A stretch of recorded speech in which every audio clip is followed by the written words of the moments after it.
You know.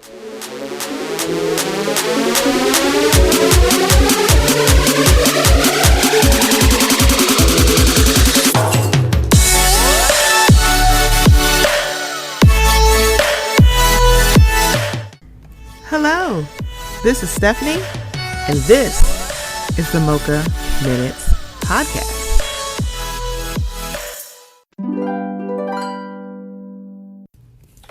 Hey guys, before we get into the episode, I just wanted to let you know about something that's a little new here at the Mocha Minutes Podcast.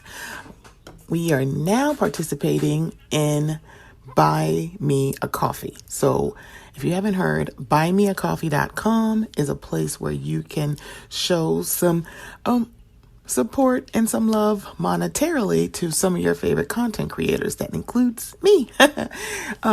So it's in the increments of either $1, $3, or $5, and you can do as many as you would like. So I just wanted to let you guys know, would love some support. So if you would go to buymeacoffee.com/Mocha Minutes, I would greatly appreciate it. It will also be in the show notes. Okay, here we go. Somewhere out there beneath the pale moonlight, someone's thinking of me and loving me tonight. Somewhere out there, someone singing a prayer that we'll find one another in that big somewhere out there. And even though I know how very far apart we are, it helps to think we might be wishing on the same bright star. And when the night wind starts to sing a lonesome lullaby, it helps to think we're sleeping underneath the same big sky. Somewhere out there, if love can see us through, then we'll be together somewhere out there, out where dreams come true.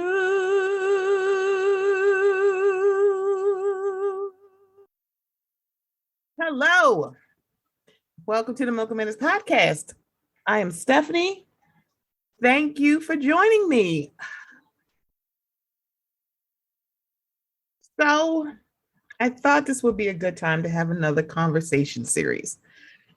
So, this series is about therapy in the Black community. So, a lot of us have heard the adage, you can be Black or you could be crazy, but you can't be Black and crazy. A little dated. There's some nuance that is missing, but all of us have heard that. Hence why you see a lot of, still to this day, there are people in our community who are still reluctant to go to therapy for themselves, couples therapy. If you watch Love and Marriage Huntsville, you know what I'm talking about. Therapy is still like a taboo thing, and it shouldn't be. So I wanted to have this conversation series, and I'll, be very transparent here as I try to do as much as I can. So for everybody, I think everybody's clock for the pandemic and when the world shut down, at least for us here in the US, in March. Some people were March 1st. Mine was March 13th. That's the day where I realized that was the last day of things being how they were before. I'm trying to walk away from saying normal because that's subjective at this point. So the first couple of weeks of hey, you are like don't have to travel to go to work, no traffic, dealing with the shuttle, not having your favorite, coffee flavor at 7-Eleven when you're running late. Yeah. So okay, maybe that's just me. Maybe that is just me. That is totally fine. Um, then maybe around, because I mean, for March, mid-April was fine, and then the walls started getting really thin around May, and I realized that I'm in my home alone by myself. I'm quarantined solo, and it was a lot. It was where that was the point where I realized that I am an extrovert. Kind of like you take, if you are someone who's in corporate, you've taken the Myers-Briggs and you know your letters. And, I definitely saw the E. The E, it was the E, and I can't remember if it's ENTJ or I can't remember my letters. I really can't. But I'm not sure why I was under this impression that I wasn't an extrovert. And it didn't really resonate with me until literally I didn't have people around me. And it was hard, right? It was just hard to fathom, hard to talk about. I found myself crying a lot. It was a lot going on in Stephanie. I had to take a break from Mocha Minutes um, because I needed to recenter myself. I needed to refocus because I will tell you, if you are someone who is podcasting, starting the podcast, thinking about podcasting, one of my best tips is do not just push out content just to have content. One, that's not giving your best self to your content. And two, your audience will notice. I mean, you may have a Samaj in your life who will remind you how long it's been since you recorded, but believe me, he would notice, like, if he heard weird content going, what's going on? Are you okay? So I tell everybody, if you are having, it's a lot going on in your life, or it is, you're having a time, don't just push out content just to have content. So that. So I had to take a little bit of break and recenter myself. But the other tools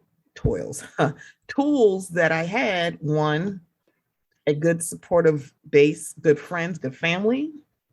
Google Duo was my friend with my mother. I had friends that were close by, and it was still like, it still was virtual, but at least it was communication. But one of the tools I had was therapy. So I already had, it's kind of like when you find a therapist and a person that works well with you, that becomes your person. And I found my person. So I'm glad I already had her in place with me. Because it helped out so much. And I thought about this because there are people who were now trying to get into therapy because of the pepperoni pizza. And I try not to say the other P word. Is like Voldemort.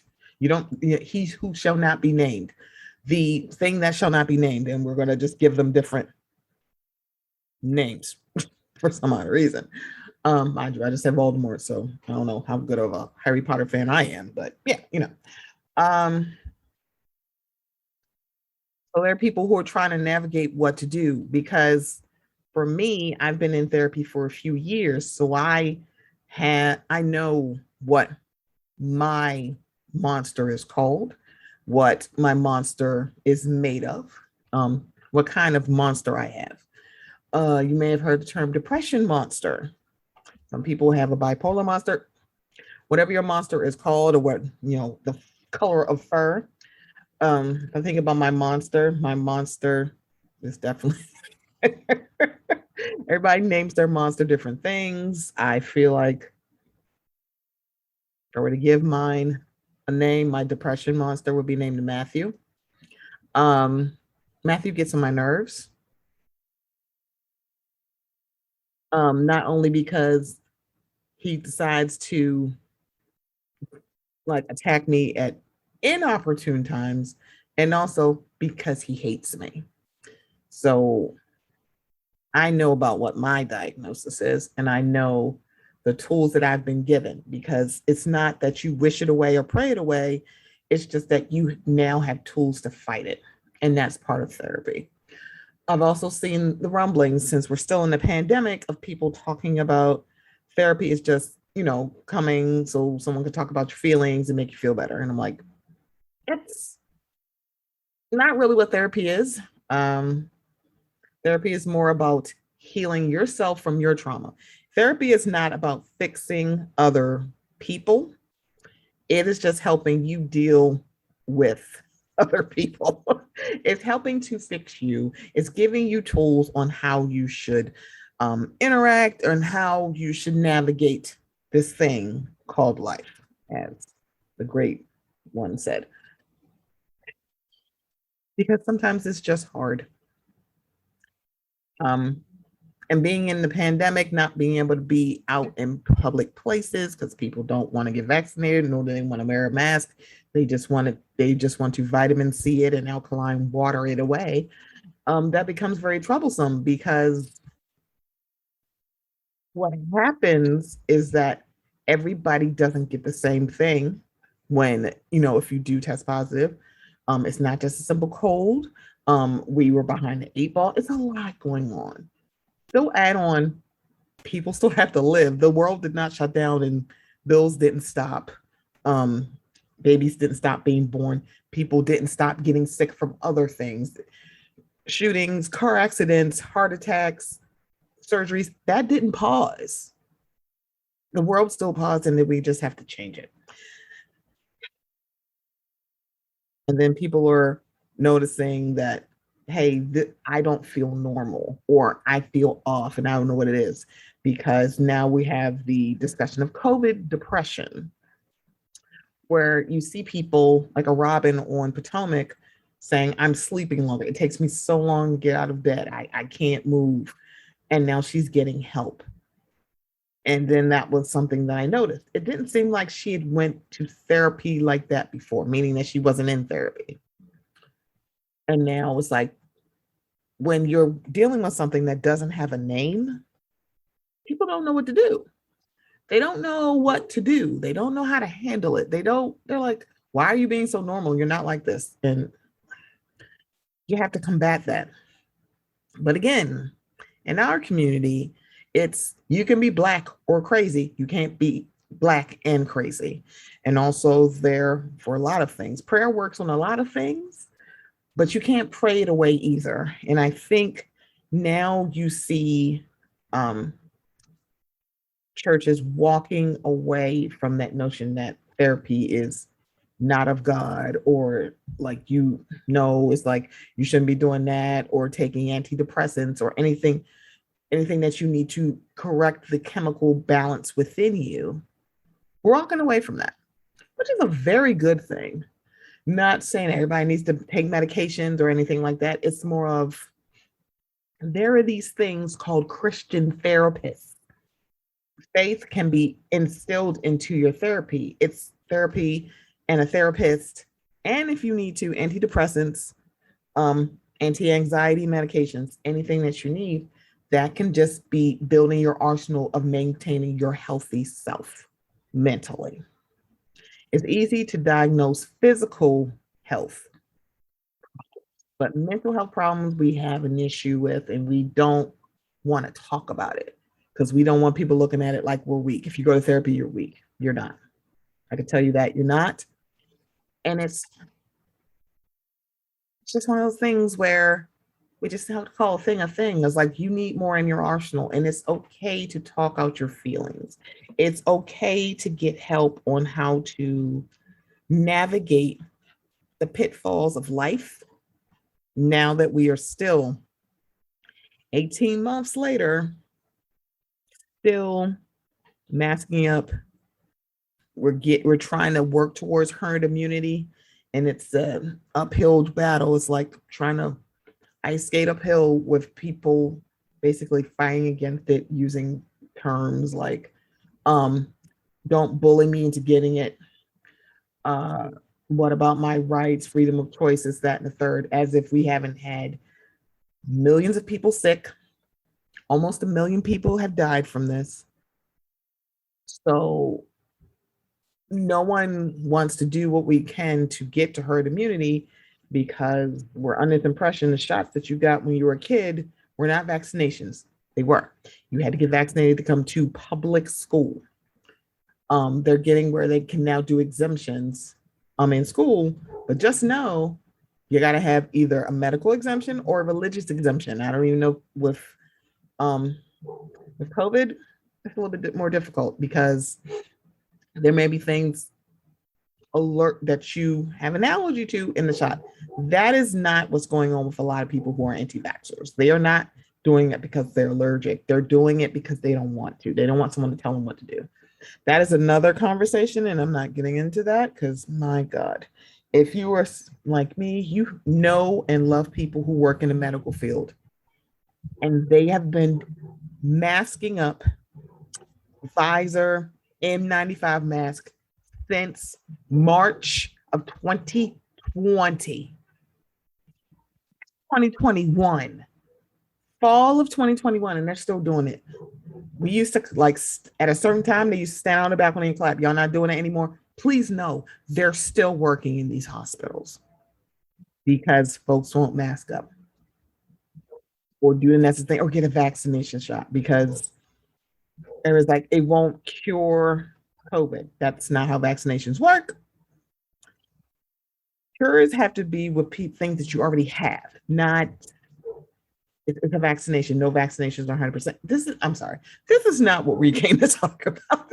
We came to talk about, but I just wanted to include that. So let me get off. Oh, let me stop being so tangential. So I wanted to have a conversation series about therapy in the Black community. So I'm asking some people to help me. And I'm so glad I had these voices. So the first person you're going to hear is Sharon Kelly. She's a Christian therapist.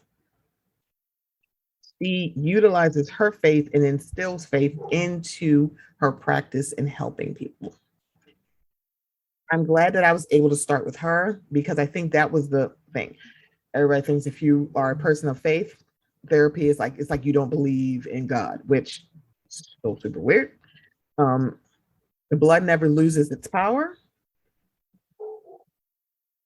And God calls therapists too, because this is a lot of work. So I'm so glad to have Sharon Kelly here from Hope and Faith Counseling. So thank you so much. Thank you so much for tuning into this. And without further ado, here is my conversation with Sharon. Hello, and welcome back to the Mocha Minutes podcast. I am Stephanie. Thank you so much for joining me. Even though I'm back from hiatus, already I am thinking of, I had a thought about a conversation series because especially for our community, the Black community, there's a lot of conversations we need to have. We've had the tip of the iceberg conversation about colorism, talking about transphobia in our community. And now I want to have a conversation about therapy. With the onslaught of COVID, everything that comes along with COVID is not just a pandemic, It's also adding on people losing lives. They're losing loved ones. They're losing cars, housing. Mm-hmm. They've lost jobs. There's a lot of loss. And as someone who has depression, I have noticed that my depression has episodes of more heaviness. And I'm like, wow. So now we're having more free conversations about therapy within the Black community. So I wanted to bring in some voices of people who, one, know all about therapy. I'm someone who knows about therapy. So I will be having conversations with not only folks who have conversations about the benefits of therapy, but also folks who have gone through therapy and they know like how it has helped. So the first voice that I wanted to bring is Sharon is she's a she's a Christian woman who also believes in therapy. I think that's the other part of it, is that when we talk about Christian black Christians, they're like, oh, we just pray it away. And it's like, yeah, so God created therapists too and therapy, and he puts rams in the bush when it comes to this. So being a Christian does not mean that therapy does not work. So thank you so much, Sharon, for being here with me. How are you this evening? I am doing well. I am excited about this discussion, and I am so very happy and thankful that you have invited me. Oh, I appreciate you taking the time. I have to say, it's interesting when we talk about therapy for Black people, because you would think trauma is in our DNA, and we can't heal if we don't talk about it. hmm So if someone comes to you because you are someone who, I want to say, administers therapy, but you also reap the benefits of therapy. If someone said, I got all this heavy stuff on me, I don't know how to deal with it, what would be your pitch on why you should start a journey with therapy? Okay, good question. So if someone comes to me first and say I have a lot of stuff going on with me, what should I do? Where do I start? Because I'm a believer in Christ, I am going to say pray. I am going to say Mm, to do that. And then after further discussion and listening more, I may consider or recommend that that person seek therapy or outside help from a licensed, experienced clinician. mm, yeah. And I think it's interesting that we don't we don't quantify therapy as a way to supplement your Christian walk. I think that's the most interesting thing. It's like you can add other stuff to it. You hmm seeking therapy doesn't mean you stop believing. It's really hmm interesting to That's think very about true. it. It's kind of like you just sit here going, but that's why God created therapists. He has created us to help hmm other people. And hmm I it's the old adage, and I don't say old and adage. It sounds so weird when I say it, but a lot of Black people recognize this. You can be Black, you can be crazy, but you can't be Black and crazy. hmm hmm It's hmm never going to work. It's like when you think about psychological issues, mental health issues, a lot when we talk, even with COVID, most recently, Nene Leakes' husband, Greg, passed away from colon cancer. And you think about it, it's like any kind of health issue, our community is disproportionately higher than everybody else. hmm Like For mental health sure. issues it's not even excluded. And as someone who in previous life has seen that up close, yeah, you wouldn't believe how many people literally you see, and it's like because they're Black people, they're kind of just thrown away. And it's hmm like, hmm yeah, it's like we need to help, because once people go misdiagnosed or undiagnosed, hmm hmm and it's just kind of like you just go, oh, good Lord. I guess, Yeah, I think. go ahead.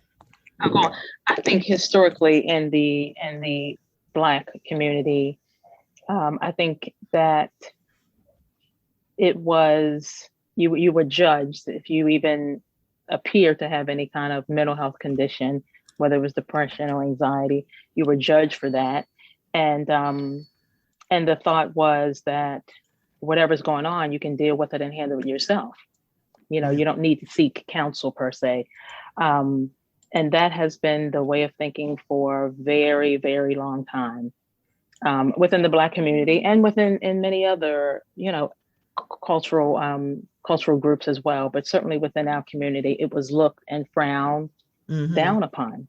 So with that said, though, we've come a long way. To come back here to the present, we've come a long way, and people are much more open, um, in discussing the fact that they are, in therapy and they're seeking counsel or seeking help from, a clinician. someone again that's experienced and trained. So I'm hearing more and more about it. We're having these kind of conversations, via podcast. I know there were many churches during the COVID season and today that Mm, held mental health forums that went live on Facebook and Instagram. So the times have changed, and we're talking more openly about it. And I think there's less judgment that's going on, and we have people that are engaged in therapy of all ethnic groups, whether they're Asian, Indian. So again, it just doesn't start and stop with the African American community. yeah. Yeah. You bring up a really good point because when we think about therapy and now you're seeing, because I mean, when you said your church did it, I said that is amazing that they're saying therapy is for everybody, because Mm-hmm. it used to be so taboo that churches would not talk about it because sometimes, and it wasn't everybody. That's not, like, y'all, that's not what I'm saying. But sometimes you would hear it from the pulpit, people saying, no, you just got to strengthen your belief. It's like, Mm-hmm. oh, me having a mental Mm-hmm. health issue, because sometimes it is like genetics and it's Mm-hmm. hereditary. So it's kind of like I Mm-hmm. was born with this. It doesn't mean I don't believe. And so to see many churches going, hey, I might not need to supplement something with your faith, I think is amazing because we've gotten Oh to yeah. this place. Even when I think about, Yeah. because I believe you do like group sessions, I and do. I used to think about group, not I, but you would see group sessions, it would be people who are battling addiction, Mm-hmm. and that's like, Mm-hmm. that's the group therapy. Like, oh, it's good. I have my sponsor, I have people at my meeting, I could talk to them. But now you're saying more people have group therapy because it's not just about coping with an addiction. Correct. It's Correct. And like, and I need somebody that can understand. They don't have the exact same walk as me, but it's like you get it. mm-hmm. Mm-hmm. And when you think about it, the group support Mm-hmm. has gone on for a very long time, whether it was in Mm, the in a sort of format or AA format. But these days, with everything going on, we have support groups for parents that's lost a child. mm-hmm. We have support groups for someone that may be struggling with cancer. So the group format, support group format, has gone on for years. Mm-hmm. So that, thankfully is not new on the scene, but they're expanding. So Right. now they are groups for people that struggle with anxiety, or people that struggle with depression, or people that have been sexually or physically abused. There's support groups for many populations today. Yeah. Yeah. And I think I may have mentioned this to you a couple of weeks ago, but it's on Twitter, and sometimes people just say things and they're like, oh, it's just my opinion, but they're speaking in absolutes. I'm like, so you're not speaking your opinion, you're speaking as if this is fact. Mm-hmm. But there are people who are going, I'm like, y'all just pay therapists to lie to you. And it's like, what? Mm-hmm. Or they're like, you just doing that because you want to make yourself feel better. You want someone to pump your head up. And it was like, so that's not what therapy is for. And a therapist is not here to fix other people. They're here to fix you. So if you Mm-hmm. are lying to your therapist, why are you lying to someone that you are literally using your health insurance? Because also on the health insurance side, that has gotten better. Because now Mm-hmm. it's not like a big inconvenience if I want to see a therapist. It's like there are different jobs that actually offer as part of being an employee where you can Mm-hmm. actually go to see a therapist for free, which is like amazing. A lot of people don't know that. They're like, oh, I can't go because if I tell my boss, they're going to think I'm crazy. I'm like, so that's not, one, there's HIPAA, and two, that's not how that happens.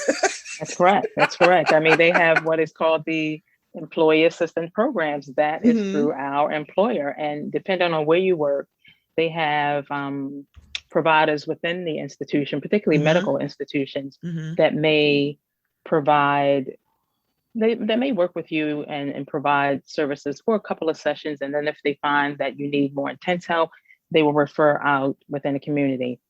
But yeah, many of our employers have what we call EAP, Employee Assistance Program. And what you said is right. There is HIPAA, and you are definitely protected. So what is said between you and the provider, it should stay between you and the provider. So that's, again, another place or another form that we can seek help. Yeah.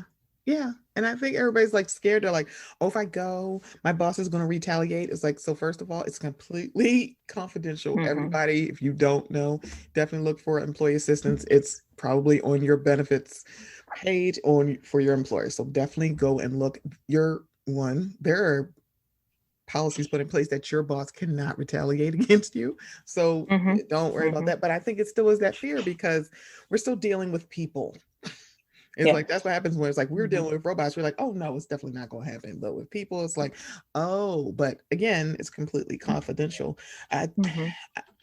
I think it's still that fear of, oh my God, you're going to think I'm crazy. I'm like, no, there's nothing wrong with asking for help. Mm-hmm. It's just not. It's like there's Mm-hmm. so much going on. It's And like when you COVID has think just about it, added so though, much. Yeah, go ahead. if our blood pressure is high, we're going Hmm. to see a doctor Hmm. who could prescribe meds for high blood pressure. That is seeking help, Yeah, around health. yeah. If we're struggling with headaches, what are we going to do? We're going to see a doctor, be evaluated, be assessed. If Hmm. we're struggling with, let's just say diabetes or something like that, what do? We seek help, we get advice, or we are evaluated or assessed by a medical provider, and then we make decisions on how we're going to respond to what's going on with us from there.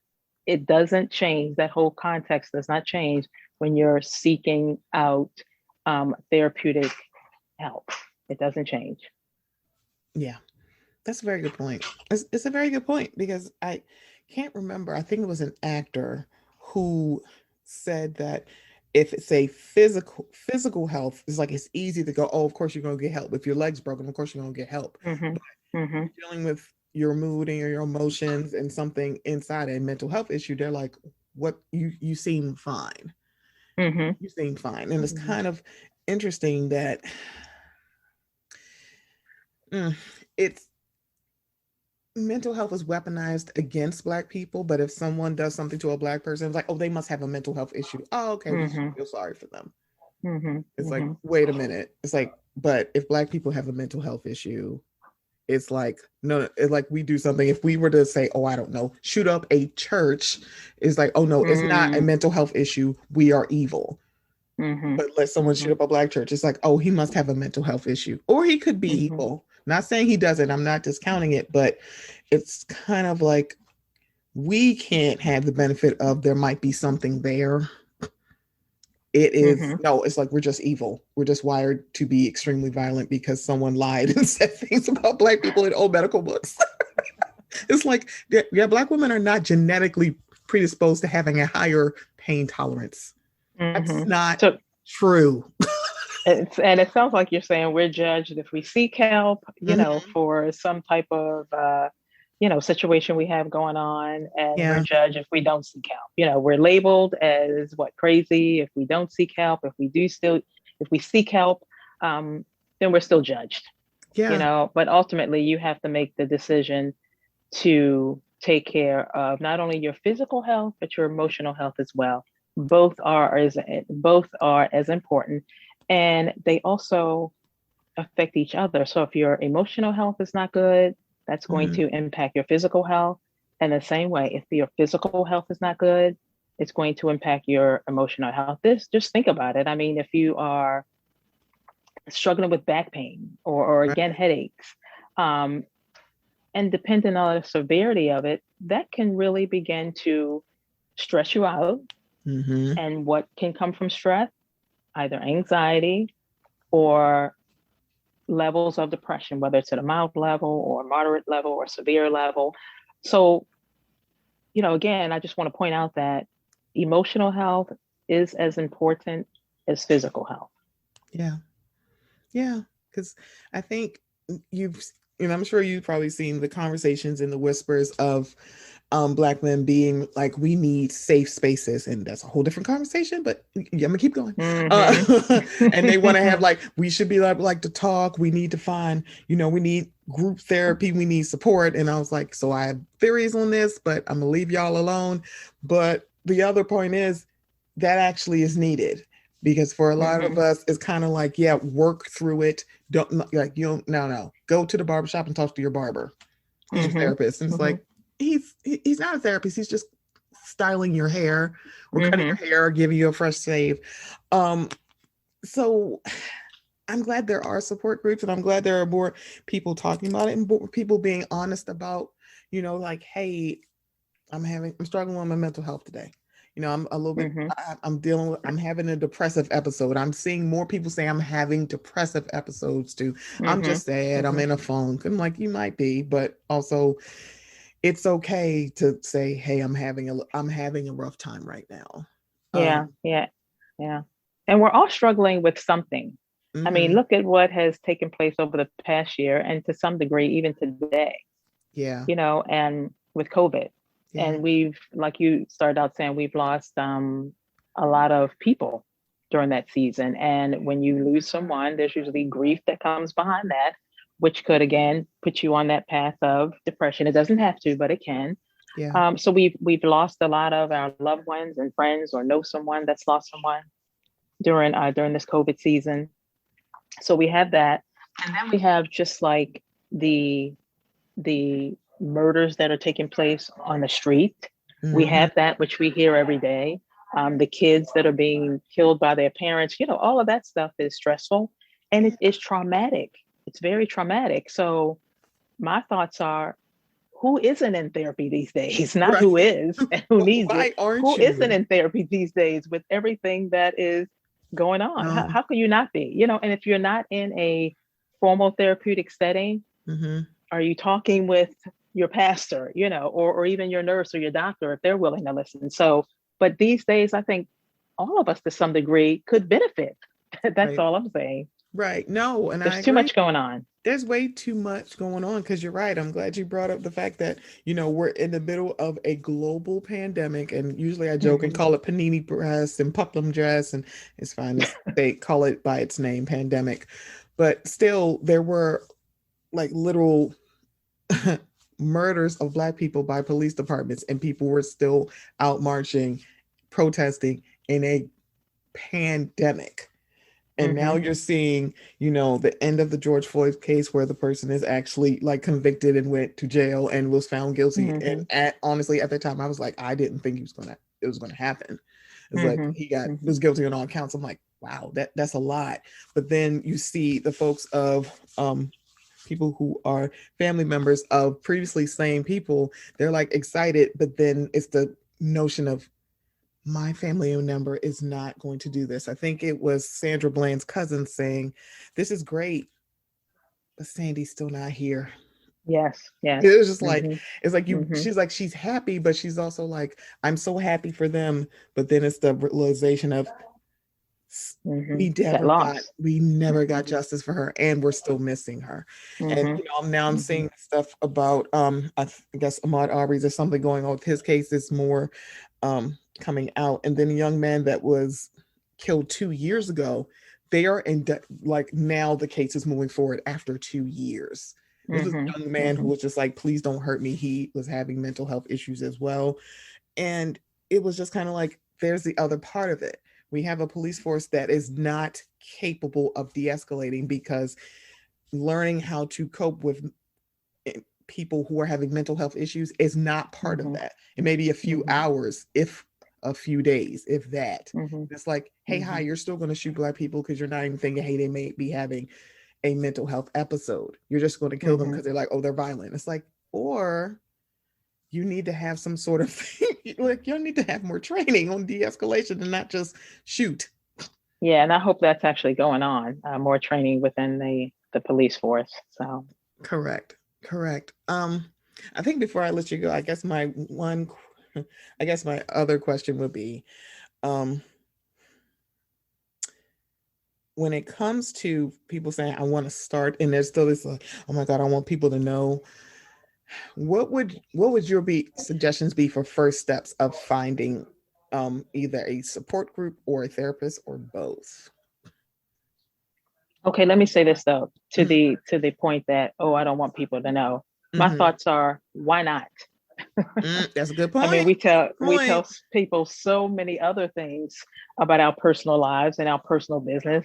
Why not? And the fact that you're sharing with someone that you are engaged in therapy, You, Mhm. you never know. That could help someone else to develop a way of thinking that, oh, if this person is doing it, oh my gosh, I guess it's okay. Why not? So again, to that point, if you don't want anyone to know, my question would be, why not? Mm. Again, hashtag therapy is for everybody. So Mhm. so if your thoughts are you want to engage in therapy. I mean, certainly, as I started out saying, you know, you can certainly pray if you're a believer, and I also say you can talk with your doctor. You know, I would say talk with your Mhm. doctors because doctors can do evaluations and assessments as well to see what's going on. So I think that's a good place to start. And and then if you want to seek out therapy, if you have insurance, there are providers that are credentialed with your insurance carriers. Your insurance carriers can probably refer you to a provider. There's always You can always go online. You can go to Psychology Today. They have therapeutic pro bono services. So there are many ways that you can tap into trying to find a provider. So did that kind of answer your question, It or should does. I? It No, does. no, I Okay. think that's good. Because when I started my therapy journey, I my I had a friend who was a believer. I met her in church. Um, she was a social worker and she told me what site to go to. I've had previous, and the thing about it is I've changed therapists because of health insurance, but Mm-hmm. honestly, I got some of the best recommendations for therapists from other therapists who also Mm, are in therapy. It's like, yeah, I'm like, okay. I'm a therapist and I have my own therapist, but they Mm-hmm. always had good recommendations. Mm-hmm. Because I Mm-hmm. think a lot of people are like, what kind of therapist you look for? I'm like, for me, it was very important. I wanted a Black therapist, and I definitely wanted a Black woman. So I was like, Mm-hmm. Mm-hmm. no, because that's the good thing about a lot of these databases. I think therapy for Black girls is a extensive one as well. And it's Mm-hmm. like you can put Mm-hmm. in what you're looking for, but you can also do Mm-hmm. that within your insurance company as well. Like especially Mm-hmm. for everybody who is employed on your insurance plan, you can go by location. You can also put in definitely filters things out. It's like you can actually choose because sometimes it's easier to talk to somebody who looks like you. That's correct. You're like, because And you that's won't feel correct. like it may be not that much judgment. Mm-hmm. It's like you're like, yeah, maybe you just need someone to look like you. Like for me, that was important. For other people, it's not. They're like, Mm-hmm. oh no, I just need Mm-hmm. somebody to talk to, someone who's away from the situation that I'm in. Mm-hmm. And it's Mm-hmm. kind of like sometimes you need somebody with a bird's eye view and they can be objective. So I think that's Mm-hmm. for me, that's one of the one things I'm saying, like that is why I do therapy. It's like Mm-hmm. one, I need someone who one is going to listen, but also say, so think of this another way. Because I think when we get it from Right. our family, our friends, is like, are you saying that in judgment of me? Or are you saying it Mm-hmm. because you know me? It's like, yeah, sometimes you need an objective voice. Mm-hmm. So, I agree. And if I can say a couple of things before we mhm, end, I sure. just want to share really quickly that almost 8 years ago, actually this year, I Mm. lost a nephew, you know, in a fatal car accident. It was a head-on collision. So Oh. in that event, there were four people that passed away. Being a therapist, did I seek out grief therapy at that time? Yes, I Mhm. did, and I am glad I Mm. did. Okay, so I wanna point that out. And then finally, I read something of late that I always keep in mind, and I love this. And it says, therapy is not about feeling better. And this is for everyone that's listening. Seeking therapy, engaging in therapy is not necessarily about feeling better. It's about getting better at feeling because so often we try to Mm. avoid painful feelings that can come from various stressors, whether it's finances, whether it's children, whether it's the marriage, whether it's health. Um, so often, you know, we're faced with stress and pain, and we want to avoid it. We want to suppress it. We want to run away from it, and we Right. can't because that's what causes the problem. So again, therapy is not about feeling better. It's about Mhm. getting better at feeling whatever it is you're feeling. That That's it. I I love the way you said that because it's very true. Because it's kind of like you go, oh, it's just to make fix you. It's like no, Mm-hmm. because we're just told that, you know, it's your feelings. Mm-hmm. Um, I had watched what is called it was on Netflix, and this documentary got me. It's like a little document. Netflix and HBO Max is really good for documentaries, but it was one called In My Mother's Garden, and it was talking about the relationships between Black women, mothers, and daughters.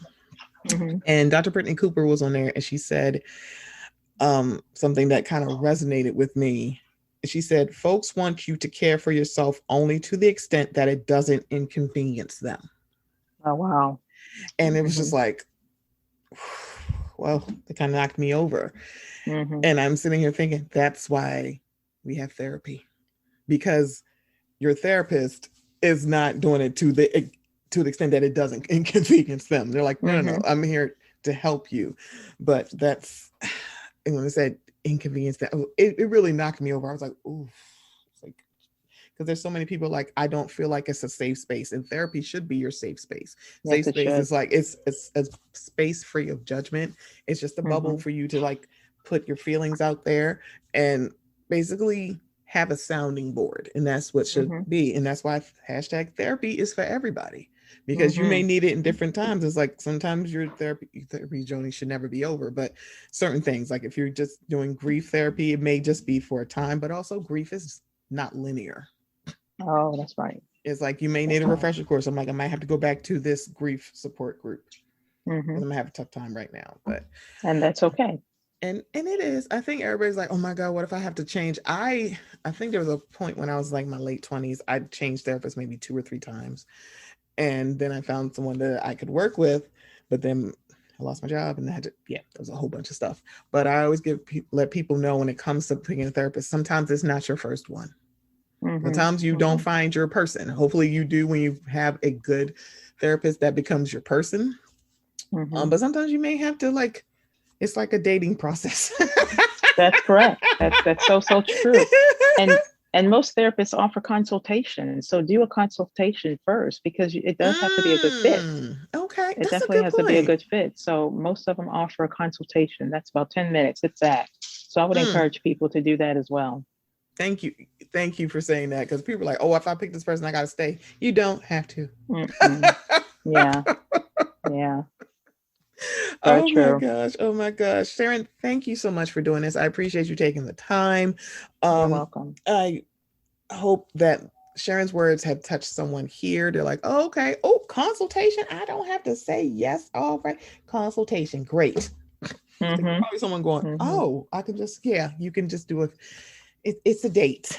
Wait a minute. It's the talking phase before y'all get married. Oh my gosh. Thank you so much, Sharon. Thank you so much. You're welcome. So guys, we're going to be continuing this conversation. I will be back with a couple of people, some familiar voices, but probably some new voices, just like Sharon. But thank you for listening. And this has been the Mocha Minutes podcast. I will see you guys next time. Thanks. I've been seeing this video y'all been stitching with this black dude trying to tell people that the reason why black men date white women or women of other races is because they want peace, right? Now, let me be clear. I am specifically talking to men who intentionally go outside of the race to date and mate. I am not talking about black men who happen to meet a woman of another race and it organically happens. They fall in love. Woo, woo, woo. That's great. That's beautiful. We're all human. That's valid. I'm specifically talking about the ones who intentionally go over there because they think the grass is greener on the lighter side of the fence. The one thing I think a lot of these black men either forget or don't understand, or it goes clean over their heads, is that black women were in the same slavery that you were. I'm gonna repeat myself. Black women went through the same slavery that you went through. It actually could be argued that black women's slavery was worse because we were raped and had to bear the children of our oppressive rapists and then raise said children in that slavery without the protection of black men. Now, no, it's not your fault that you couldn't protect us, but we had no protection. Meanwhile, women of other races were taught to be complacent and docile in order to be protected by men. We lived in an oppressive patriarchal society where they had to have a man and needed a man. Therefore, they had to do everything they could to be pleasing to a man, right? Black women didn't have the luxury of being taken care of by anybody, period. So we were taught to survive with or without y'all. Now, this so-called peace that you claim you want, the peace you're looking for is nothing but a great value brand of whatever white men are getting. And I say that so assuredly because y'all don't have no other model. You have no other model of what manhood is supposed to be. So all you're doing is copycatting what white men have done for centuries. Newsflash, that ain't the goal. Additionally, the oppression that y'all fight outside and then claim you want to come home to some peace, y'all bring that shit into the house, and now black women have to fight you because you're emulating the oppressor in our house where we supposed to have peace. So I would just really like to encourage all black men to take a step back and reflect on this whole peace thing y'all talking about with women of other races, because what you really want is somebody who's going to let you do to them what white men do to you. And I'm going to tell you right now, black women ain't going for it. If you want a doormat, baby, you looking in the wrong place. But if you want somebody who's going to hold you accountable, somebody who's going to lift you up, somebody who understands your struggle like no other person on this planet can, then hey, here we are. I'm going to say it like this and I'm going to leave it alone. Black men, we don't care why you date outside the race, okay? Just leave our names out of it when you talk about it, because when you bring us up and compare us to other women, it doesn't sound like a preference. It sounds like that's all you could get. It sounds like that's all that will put up with you. And, oh well.